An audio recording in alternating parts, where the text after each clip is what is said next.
Bonjour les enfants. Salut. Bonjour à vous qui nous regardez. J'ai une question pour vous. Est-ce que vous avez déjà entendu parler de l'armure du chrétien, Yoël? Oui, Michaël? Alors, d'habitude, c'est les soldats qui portent l'armure, Oui. n'est-ce pas? Pourquoi, Michaël? Pour se protéger.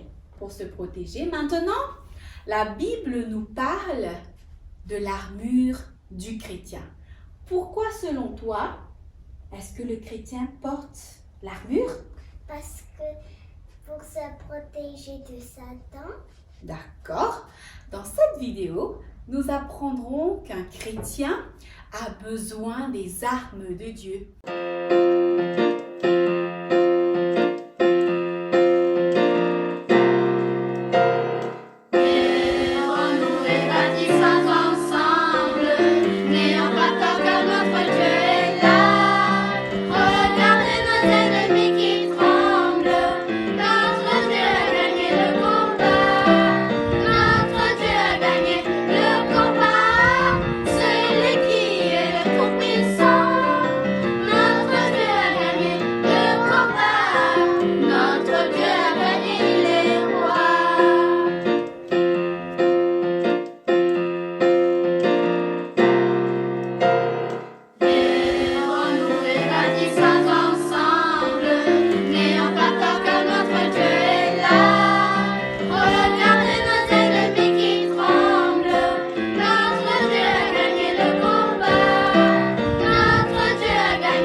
Revêtez-vous de toutes les armes de Dieu afin de pouvoir tenir ferme contre les ruses du diable. Dans un premier temps, nous allons voir la réponse des enfants lorsqu'on leur demande à quoi ça sert une armure. Mathias, Oui. tu sais à quoi ça sert une armure? Les armes sont pour se protéger pour la guerre. Une armure sert à nous protéger le corps, la tête, nous protège des ennemis.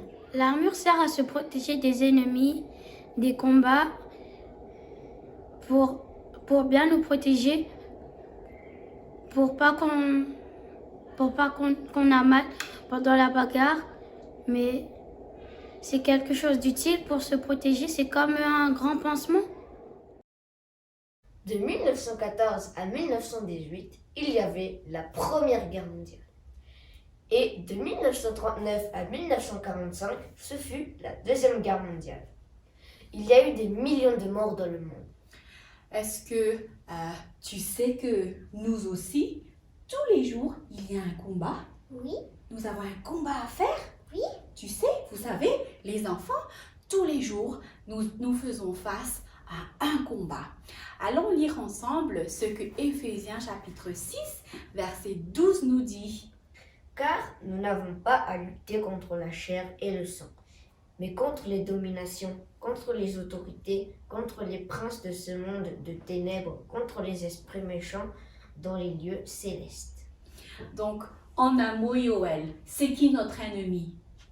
C'est Satan. Adrielle, sais-tu que nous sommes tous les jours impliqués dans un combat? Oui. Qui est notre ennemi? Satan. Sais-tu qu'il y a un combat tous les jours sur la terre? Oui.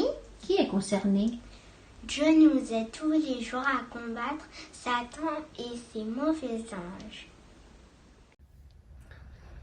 Vous savez, il y a ce qu'on appelle le grand combat spirituel. C'est un combat entre le bien et le mal. Une guerre qui fait des dégâts depuis le jour où Dieu a renvoyé Satan du ciel. Dieu ne nous laisse pas nous combattre sans protection. C'est pour cela que Paul dit « Revêtez-vous de toutes les armes ». Paul dit aux chrétiens de se revêtir l'arme de Dieu pour pouvoir tenir ferme contre les stratégies de Satan. On peut se protéger de cet ennemi en demandant de l'aide à Dieu et en priant. Alors, comment se protéger de cet ennemi? Eh bien, je connais un verset dans la Bible qui en parle. C'est dans Éphésiens, le chapitre 6, le verset 13, qui nous dit « C'est pourquoi, prenez toutes les armes de Dieu afin de pouvoir résister dans le mauvais jour et tenir ferme après avoir tout surmonté. » Yaldi, est-ce que tu as déjà vu un soldat romain? Oui, dans les dessins animés. Michael, comment un soldat romain est vêtu?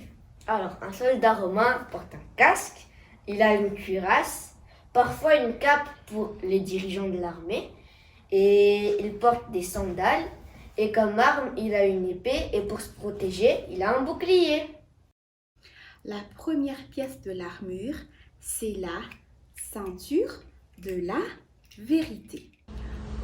Tenez donc ferme, ayez à vos reins la vérité pour ceinture, revêtez la cuirasse de la justice. Éphésiens 6, verset 14. Élise, pourquoi est-ce qu'on porte une ceinture? Pour que le pantalon ou le short ou la jupe ne glisse pas. Merci. Alors, pour le soldat romain, la ceinture sert à tenir les vêtements et pour bloquer son armure et l'aide dans ses mouvements. Pour le chrétien de l'autre côté, la ceinture de la vérité donne aux croyants la liberté de mouvement dans sa marche et dans son service pour Jésus. La cuirasse, c'est le deuxième élément de l'armure selon toujours Éphésiens chapitre 6 verset 14. Nous pouvons lire revêtez la cuirasse de la justice. Pour le soldat, elle protège sa poitrine des attaques de l'ennemi. Et pour le chrétien, la cuirasse de justice le protège contre les assauts de Satan et protège sa vie spirituelle. Nous allons maintenant voir la troisième pièce dans l'armure du chrétien. Toujours dans Éphésiens chapitre 6, maintenant on est arrivé au verset 16. La chaussure pour zèle. Alors, tu crois que c'était des chaussures comme ça que les soldats romains en portaient? Ou bien peut-être des sandales comme ceci, comme ça? Je ne sais pas, mais en tout cas, la chaussure lui donne l'ardeur et la vitalité pour tenir ferme sur ses pieds. Pour le chrétien, la chaussure pour zèle permet de rester ferme dans le conflit et donne la paix également. Le prochain élément de l'armure, c'est le bouclier. Alors pour le soldat, le bouclier le protège quand l'ennemi lance ou envoie des flèches de feu. Et pour le chrétien, le bouclier de la foi sert à arrêter et éteindre tous les traits enflammés du malin visant à faire du mal aux croyants. Le casque, c'est pour le salut. Selon Éphésiens chapitre 6, verset 17, la cinquième pièce de l'armure, c'est le casque. Alors, j'ai un casque ici, mais je ne sais pas si c'était comme ça. Mais en tout cas, pour le soldat romain, le casque évitait d'être attaqué à la tête. Comme ça. Et de même pour le chrétien, si on n'a pas l'assurance du salut, on n'arrivera pas à résister Satan et ses attaques.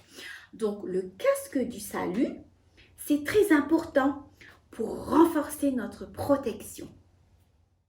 L'épée, c'est la parole de Dieu. Nous allons maintenant voir le dernier élément de l'armure du chrétien dans Éphésiens chapitre 6, verset 17, c'est l'épée. comme vous pouvez le voir, c'est l'épée. Alors, l'épée, c'est la seule arme offensive qui fait partie de l'armure du chrétien. Alors, pour le soldat romain, eh bien, il maniait cette arme avec une précision mortelle. Et maintenant, pour le chrétien, dans Hébreux, nous pouvons lire chapitre 4, verset 12, que c'est la parole de Dieu qui est comparée à l'épée à double tranchant. C'est-à-dire que lorsque nous pratiquons la parole de Dieu dans notre vie, nous vivons la parole de Dieu, eh bien c'est une arme offensive contre les attaques de Satan.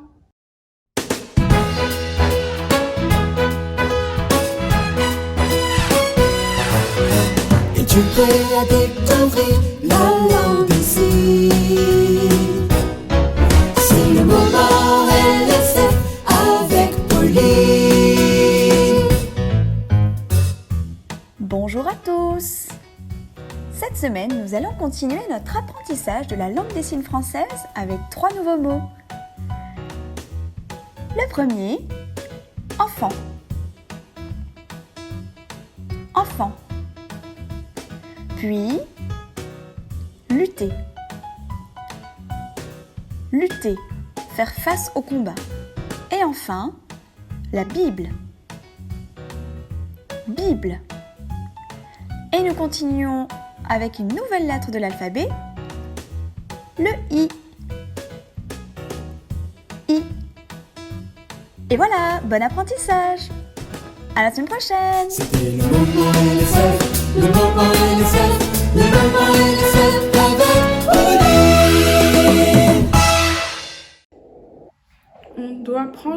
On doit prendre toutes les armes que Dieu nous donne afin de ne pas être tentés par les péchés de Satan. Peux-tu expliquer comment, en tant que chrétien, tu peux te vêtir des pièces de cette armure? Eh bien, en passant du temps avec Dieu dans la prière, en lisant la parole de Dieu, en disant la vérité et en étant constamment avec Dieu, manger chaque jour avec Dieu.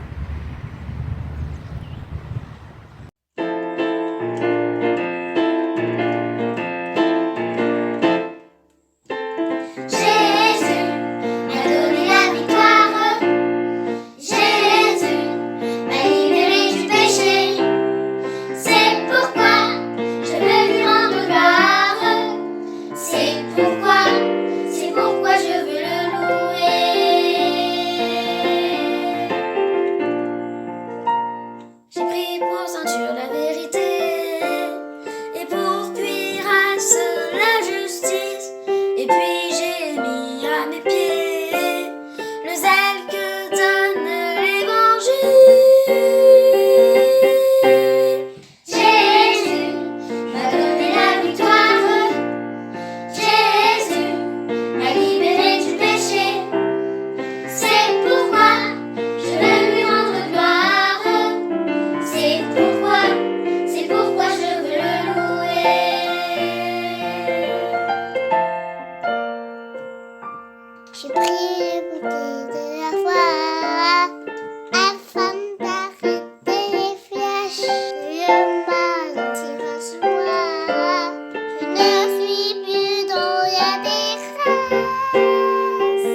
Éphésiens chapitre 6, 18, on nous parle de la prière.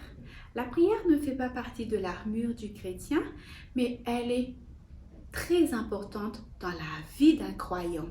La prière, c'est l'atmosphère dans laquelle le croyant vit, l'atmosphère dans laquelle un disciple de Jésus est en train de vivre pour pouvoir expérimenter la paix, la douceur et la présence de Jésus. Donc la prière a sa place vraiment très importante dans notre vie en tant que chrétien et dans ce combat que nous menons contre Satan tous les jours. Je vous invite maintenant à prier avec moi. Seigneur, notre Dieu, notre bon et tendre Père, merci infiniment pour cette leçon, cette belle leçon, cette précieuse leçon sur l'armure du chrétien. Aide-nous à nous revêtir de cette armure pour pouvoir être forts, pour pouvoir vaincre toutes les attaques de Satan et être victorieux dans toutes les expériences que nous avons dans notre vie de tous les jours. Bénis tous les enfants, bénis tous les parents et bénis tous les croyants qui veulent te faire confiance et se revêtir de cette armure du chrétien. Aide-nous tous les jours dans notre expérience avec toi. Au nom de Jésus, Amen.